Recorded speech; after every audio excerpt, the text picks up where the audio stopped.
You are talking to the luckiest person on Earth. I can't speak for other planets. There might be luckier people on other planets, but on this planet, there's nobody luckier than I. I did not have a mentor. I had three mentors, and then I'm going to add a fourth who you know well. Okay. Well, one of them was a very close friend of my father's. Okay. His name was Bob Schechter, who was just the guy I would go to. He was so smart. He passed away actually about 10 years ago, 10 years ago. But just one of the wisest guys. So he was a mentor to me, phenomenal man. Another was a guy named Ron Sharfus. So when I was 26, before I started my construction company, I had an opportunity to build an apartment complex in Ann Arbor while I sold my cleaning companies. And that's really what got me into the construction business. So I bought the land, blah, blah, blah, and built this apartment complex. And I hired a superintendent who I became his assistant superintendent. And he worked for me, but I ended up working for him because I was learning. But the reason I bring that up is I got introduced to a guy named Ron Sharfus, who ended up being our investor. Okay. And him and I hit it off, and he really invested in a 26-year-old kid who had no idea what he was doing. And he became even more than a mentor, almost like a second father to me. My father passed away while I was in college. And and I'm not exaggerating, plus or minus for 15 years, he called me every single day, every day. Checking in. It was unbelievable. I get emotional when I talk about him. So he was amazing. And then another one was a guy named Neil Zelenko, who actually was my accountant. So right after I graduated college, I needed an accountant. So I called up Bob Schechter, who I just mentioned to you, who was one of my, childhood family, father's friend. And I said, I need an accountant. And he says, call a guy named Neil Zelenko. So, okay, great. So I've never met him before. So he comes in my little window washing office, and I interview him and two other accountant names that I got. Each one of them gave me a quote, and two of them were to do my tax returns. We're going to charge you $500. Neil Zelenko was $900. I said, I'm hiring you, Neil. So I hired Neil. Because I just hit it off with him. I just thought he was really smart and so on and so forth. Long story short, he became way more than my accountant. Literally became a mentor, advisor. To this day, last week I called him. I mean, Neil's got to be in his mid-70s now. I'm working on this situation about buying another business, so on and so forth. Neil, let me know what's going on here. I need your thoughts. Let me send this stuff, I still just rely, and he's long since retired. But so there's Neil, who was amazing. And then my fourth one is a guy you know very well, which is Gino. So Gino was a huge impact, huge influence on me, taught me a ton.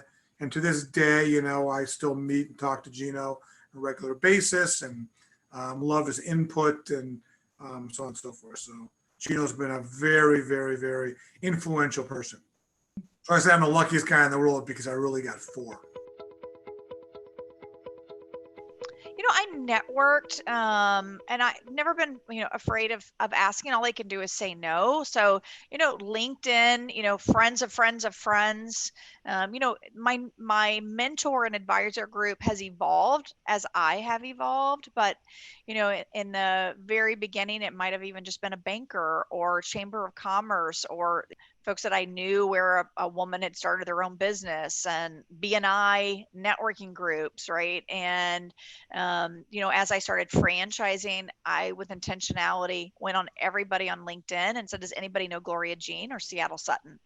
Because they had franchised or licensed their businesses, and they lived in the Chicagoland area. I knew people weren't going to fly to me, and I had a young family at the time. I wasn't going to fly to them. So someone local, but then it also had been a woman raising a family during the time they were an entrepreneur. So I think it's who fits you. And I find that there's a lot of people who have already made their mark, like me now, have done it, built it, and they so want to help that next group of entrepreneurs that are our future of our country, our communities.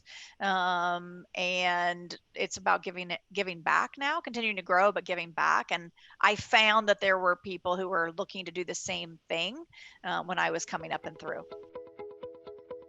Starting out, like I said, I think my mentors were the people right around me. I had one good friend that was opening a bar at the same time, and I consider him a mentor now.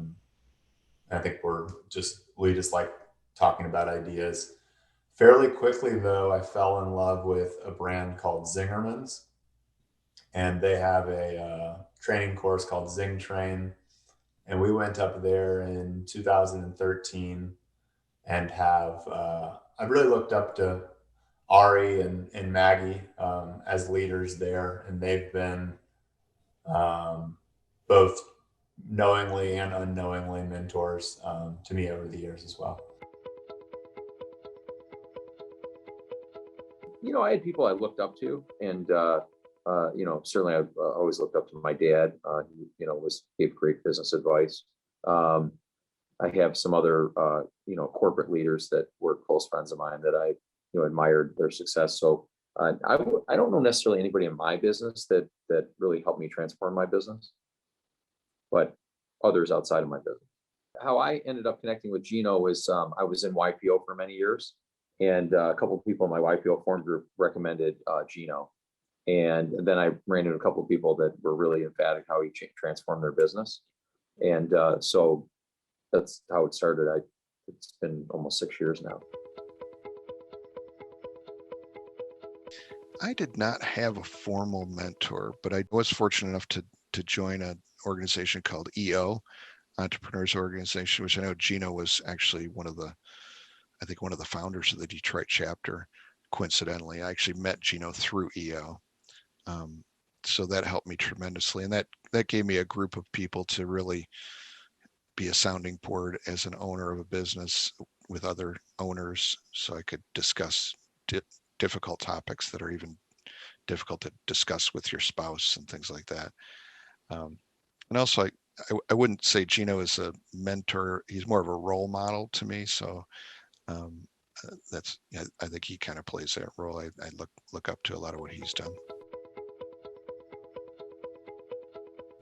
The first mentor, and I'm sure most people say this, or maybe they don't, was my father.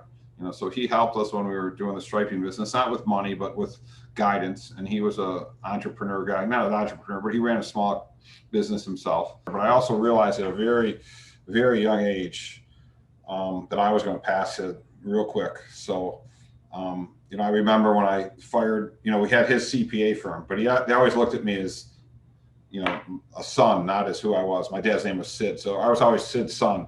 I wasn't Dan. So when I was like 26 or 27 years old, I decided to fire him with a CPA and fire my dad's broker, because they always looked at me like that. And I knew that I had confidence, and I didn't want them to think of me like that. So my first real thing with my dad was when I fired his two key advisors and got my own guys. And so but my dad was my mentor, up until, and then he still was until he passed away. After my dad passed away, and during the course of business, I found different people, limited, not included, to competitors that were really good. You watch companies and you respect people that honor their word, people that do a good job. We've had great advisors. Our UHY, which is our CPA firm advisor, has been a great advisor. Our lawyer has been a great advisor. I have up in my wall back over there 10 rules of business survival, and one of them is to get a great sounding board of advisors.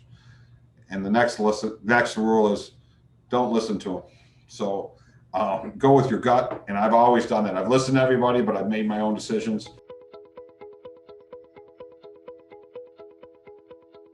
We had some paid mentors through that coaching company out in Baltimore, which helped a lot. But I think the true mentors that just emotionally helped you out, we met a lot of those through the chamber. I'm involved in 3 different chambers here in the Des Moines area. I'm actually on the board for the Urbandale Chamber. And the network and the opportunities you make through those. Some people aren't even in your industry. We've found a lot of similarities with actually the dental industry, parallels the automotive industry very closely. So the amount of visits per year, the type of maintenance that you do, the type of marketing we do, it's odd. Once you start exploring things outside of your blinders, you're open up to a lot of new experiences. So having kind of a amalgamation of different mentors that help you out a little bit here and there, really not somebody I can point to in particular, but I know all of them helped out tremendously. So upon reflection, I think Joel's dad was a mentor, especially when it came to the numbers and helping me understand the numbers better. My dad was a mentor in the sense that he was nothing but supportive. You know, whatever we needed, whatever I needed to survive, you know, he was wanting me to succeed, and would stick with it. And so that was the type of mentorship they provided. Now, I was always searching for somebody, and I didn't really know what to do about that. And I remember at a certain point, after we had reached $1 million in sales and then some, I joined an organization called EO. It's called EO now. It was called YEO. And we had a joint event with another organization, which was typically for a little bit larger companies. And that organization was called YPO. And I was placed at a table with other EOers and other YPOers.